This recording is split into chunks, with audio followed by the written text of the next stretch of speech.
அடடே, நம்ம விழுப்புரம்ல mermaid show conduct பண்ணியிருக்காங்க. நியூ பஸ் ஸ்டாண்ட் பக்கத்தில் ரொம்பவே சூப்பராக பார்க்கவே பிரமிப்பாக இருந்துச்சு. குழந்தைங்கள்லேருந்து பெரியவங்க வர அனைவரும் வியந்து பார்க்கக்கூடிய கடல் கன்னி ஷோ இப்போது நம்ம விழுப்புரம்ல நடந்துட்டுருக்கு. என்ட்ரன்ஸ்லேயே வைபை க்ரியேட் பண்ணுற அளவுக்கு டிஜே மியூசிக்கு, நிறைய ஃபோட்டோ ஸ்பாட்டு, அப்புறம் கடல் கன்னி பஜார்ஸ் நிறைய இருந்தது, கிட்ஸ் பிளேயிங் ஏரியா.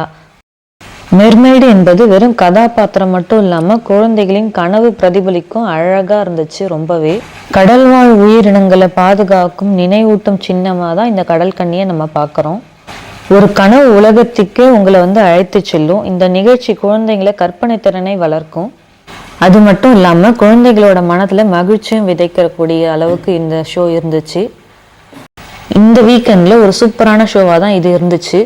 இதுக்கு வரும் என்ட்ரன்ஸ் சார்ஜ் எவ்வளோ பண்ணுறாங்கன்னு பார்த்தீங்கன்னா 80 rupees சார்ஜ் பண்ணுறாங்க பர் ஹெட்டுக்கு. முக்கியமாக குழந்தைங்கள்லாம் ரொம்பவே வியந்து பார்க்கக்கூடிய அளவுக்கு நிறைய அனிமேஷன் ஃபோட்டோ ஷூட்ஸ்லாம் இங்கே இருந்தது. நிறைய ஃபோட்டோ ஸ்பாட்டு. குழந்தைங்க ரொம்பவே என்ஜாய் பண்ணி ரொம்பவே ஹாப்பியாக இருந்தாங்க. இங்கே நிறைய குழந்தைங்க விளையாடுறதுக்கு ராட்னம், train games, water games, bike games, car rides, அந்த மாதிரி நிறைய ரைட்ஸ் வச்சுருந்தாங்க. இது எல்லாத்துக்குமே பர் ஹெட்டுக்கு 100 rupees சார்ஜ் பண்ணிகிட்ருக்காங்க.